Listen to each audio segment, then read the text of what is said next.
Bago pumanaw ang nooy sikat na artista sa edad na 70, siya ay nag-iwan ng sulat para sa lahat. Kahit gaano ka kayaman, huwag kang magbubuhat ng sarili mong bangko. Alalahanin mo, hindi mo kayang bitbitin ang sarili mo papuntang libingan, kaya maging mapagkumbaba sa kabila ng iyong narating. Kahit gaano na kataas ang narating mo, hindi mo pa rin alam ang mangyayari sa hinaharap. Alalahanin mo, hindi mo hawak ang iyong buhay. Kaya wag mong isipin na mas nakakaangat ka kaysa sa iba. Kahit gaano kabilis ang takbo ng iyong sasakyan, hindi mo pa rin kayang kontrolin ang oras. Alalahanin mo, lahat tayo ay may tig 24 oras araw-araw, kaya pahalagahan mo ang bawat minutong nabubuhay ka. Kahit gaano kalaki ang iyong bahay, hindi lahat ng espasyo nito ay napapakinabangan mo. Alalahanin mo, iisa lang ang sukat ng ating paglilibingan, kaya magpasalamat ka sa maliit at malalaking biyaya.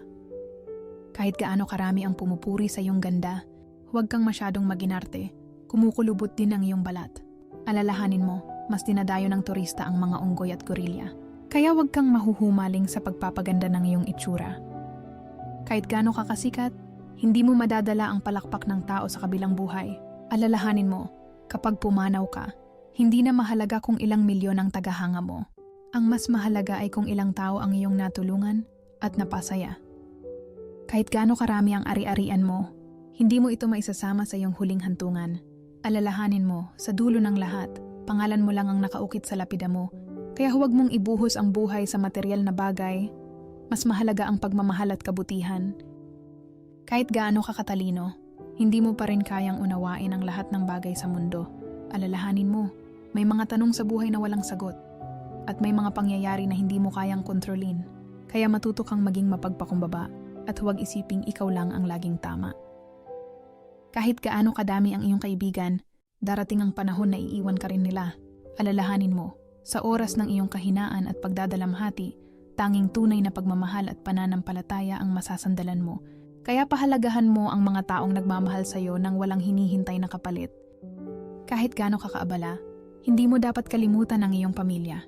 Alalahanin mo, sa huling yugto ng iyong buhay, hindi trabaho, pera, o kasikatan ng iyong hahanapin, kundi ang init ng yakap ng iyong mga mahal sa buhay. Kaya ipakita mo sa kanila ang iyong pagmamahal habang may panahon pa. Sa kabila ng yaman at tagumpay ko, wala akong magagawa upang pigilan ang oras. Hindi ako naiiba sa inyo. Lahat tayo ay may katapusan. Kaya habang may pagkakataon pa, magmahal, magpatawad at ipamahagi ang biyaya sa iba. Dahil sa huli, hindi kung gaano tayo kayaman ang sukatan ng ating buhay, kundi kung gaano tayo naging mabuting tao. Hindi sukatan ang taas ng narating o dami ng ari-arian, kundi kung paano natin pinahahalagahan ang oras, ang mga taong nakapaligid sa atin, at ang pagkakataong mabuhay araw-araw.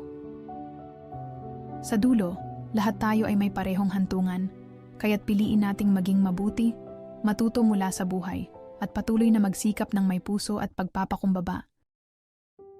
Iiwan ko ang tanong na ito sa'yo. Kapag dumating ang araw ng iyong paglisan,